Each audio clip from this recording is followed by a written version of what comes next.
Today we're going to be answering a question that I'm sure all of you have thought about at least once in your lives, and that question is, what is the best axe for bear defense?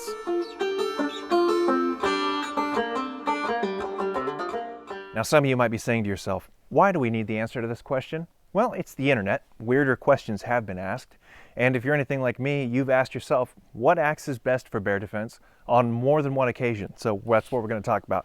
The reason I ask myself that question is sometimes when I'm in the woods, I live in interior Alaska, by the way, which is the very middle of the state, and as a result, I'm in the middle of grizzlord country. Those are grizzly bears. And when I'm in the woods with an axe, sometimes I think, hey, if a grizzly bear were to charge out of the woods right now, could I defend myself with this axe? Then I start thinking about it a little bit more, and I'm like, well, if I had to be in a situation where I was going to defend myself against a bear with an axe, which axe would I choose? Since this is more of a hypothetical question, we're going to talk about what bear we're actually defending ourselves against. There's a lot of bears out there. What kind of bear is best? All shapes and sizes, all kinds of different bears.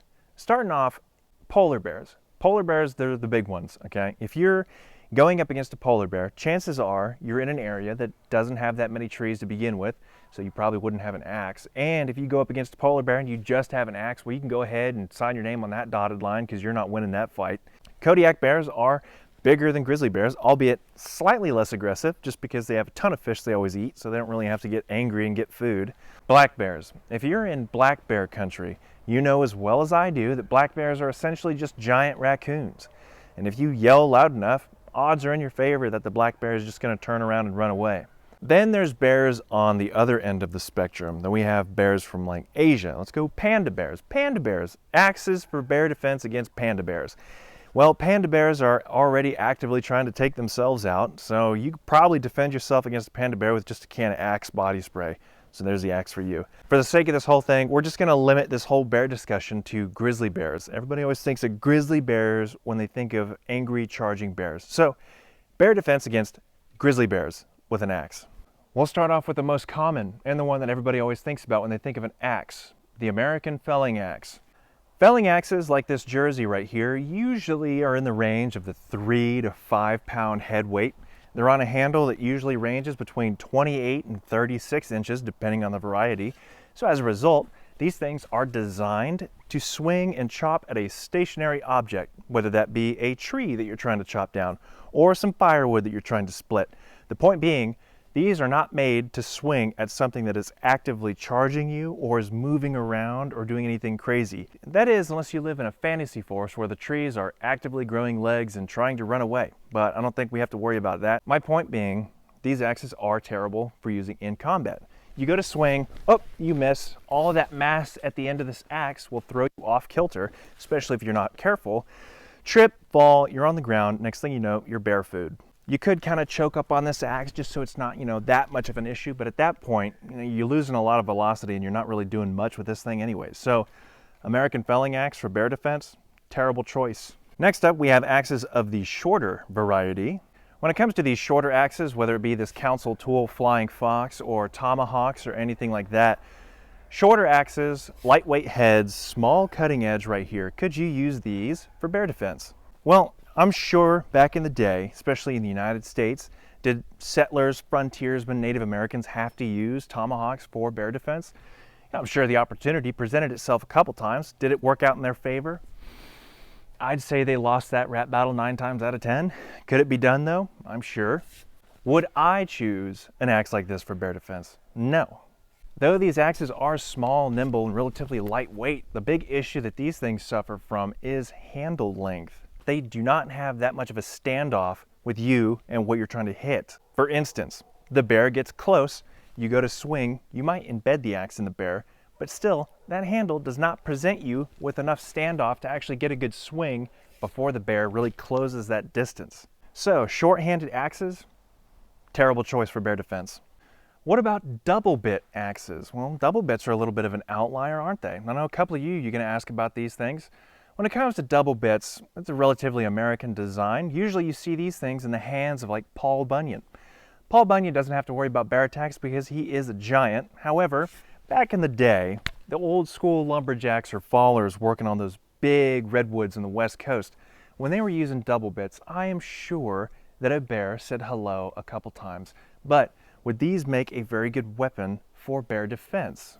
Now, when it comes to double bits, this also applies to really any axes that have a secondary implement behind the cutting edge, whether it be like a fire axe or a Pulaski.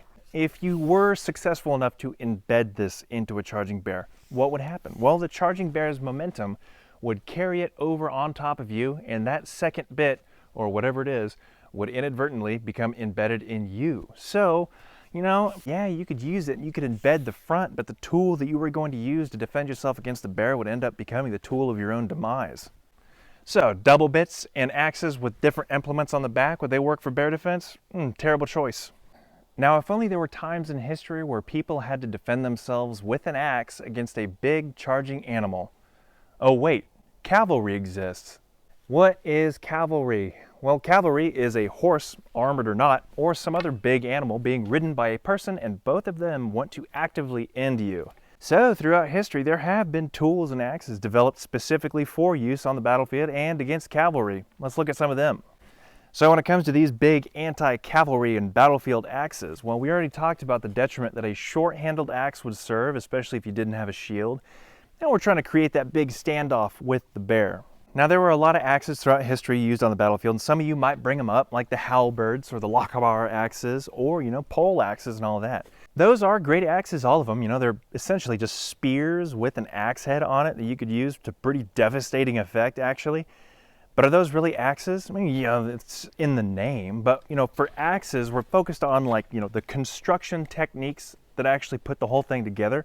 When I think of an axe, I think of an axe head mounted to a handle or a haft, mounted to the top, wedge driven through it, holds the whole package together. There's different styles out there, like tomahawk handles that, you slide down from the top, or the Bosque pattern racing axes and all that, that's, top down. But generally speaking, axes like this Dane axe here have stereotypical axe construction, and that is what we're going to be talking about. So, the Dane axe, or the broad axe, great axe, breithox, whatever you want to call it. Let's talk about that. See, when it comes to the Dane axe is pretty much the pinnacle of Scandinavian axe design, especially during the age of the Vikings and soon after, like, Stanford Bridge and the Battle of Hastings, Varangian Guard, whatever you want to talk about. This axe was definitely effective when it comes to cavalry. If you look at the Bayeux Tapestry, which pretty much just showcases the entire invasion of England and conquest of England by the Normans and William the Conqueror, and, it also shows a little bit of history before and after. You see the Anglo-Saxon huscarls using great axes like this to defend against Norman cavalry. That tapestry also shows an Anglo-Saxon huscarl taking the head off a horse with one of these things. That makes you think, horses have some pretty big necks, and the cutting edge of these great axes only really go out to like 9.5 and 10 inches. I don't know how he could actually take the head off a horse. I don't know. Maybe it's just, hearsay, speculation. They embellished it for the sake of the story. Could it have happened? I mean, yes, it could have. Weirder things have happened. None of us were there to really see it. Well, if you were and you're watching this video, well, you're probably a vampire. At which point I'd say, go ahead and write a book about history. I'm sure all of us would love to hear all about it. Dane axes like this generally have a longer handle length. Usually they were shown to be about a meter or even up to the shoulder like this. In a lot of the iconography, you see people just leaning on these things. So the standoff is pretty well. Now if you look at the top and bottom of this axe right here, you'll see very sharp points. Now the term for these back in the day was oxerhirna, or ox horns, axe horns, whatever you want to call them. So, if a charging bear is coming at you, you can go ahead and stab to keep the distance before you deliver that nice killing blow. Whatever you want to do. We also talked about the detriment of having something on the back of your axe, whether it be a spike or another bit. So on the back of this thing, they have what's called an oxhammer, or an axe hammer. Even if you did somehow embed this into a bear and his momentum carried it over and he landed on top of you, well, that's not going to cause that much damage. You're going to have to worry about a couple 100-pound animal laying on top of you, but it's a little bit better than having something embedded in your body. So when it comes to the Dane axe, historically speaking, has been used against very large charging animals in the past pretty effectively. Handle length is pretty good. You can use it to cause that standoff. You can stab with it. You can hook. You can also deliver some pretty devastating blows. Not going to have to worry about anything embedding into you if it falls on top of you. I'd say that the Dane axe, all things considered, is the premier bear defense axe. You know, I will say though that when it comes to bear defense and axes, the best bear defense is to just be proactive. Most bear attacks, 9 times out of 10, happen just because the bear gets scared or startled, whether it be like you're just walking through the woods, you round a corner and a grizzly bear is right there. The grizzly bear just goes, whoa, and attacks you because he doesn't know if you're a threat, you're just in his territory. Or, you know, if you're just walking through the woods and you come across a sleeping bear, same reaction. Or if you're next to food, and the bear just smells food, wanders up, and he just sees you, he's going to be like, oh, threat, and attacks, you know. So the best bear defense is to be passive, make a lot of noise, create a lot of commotion in the woods, just so when a bear is walking through the woods and he hears all that, he'll go, oh, that's a person. I don't want anything to do with that. And he just walks away. So, strangely enough, the best bear defense axe would just be the axe that causes the most amount of noise when you're actually chopping into a tree. And that would, strangely enough, be the American felling axe, I guess, if you look at it from that point. However, when it comes to making noise with an axe, if you listen to this Dane axe right here,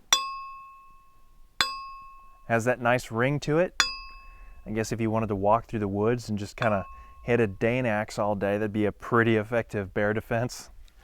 So now that we've established that the Dane axe is the best bear defense axe, doesn't mean go out and pick a fight with a bear with a Dane axe. And if you find yourself in bear country, don't be stupid. Don't feed the bears. They like your food, but just because it's easy to get.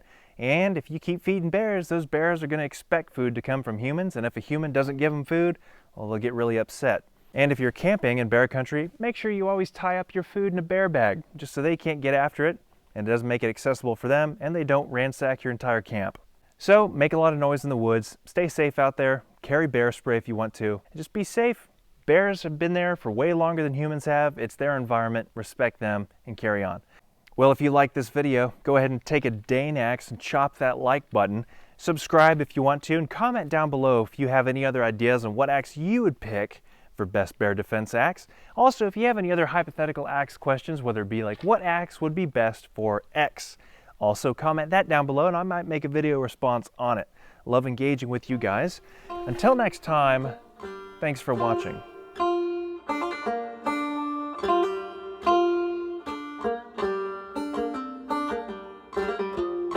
Bears are cute.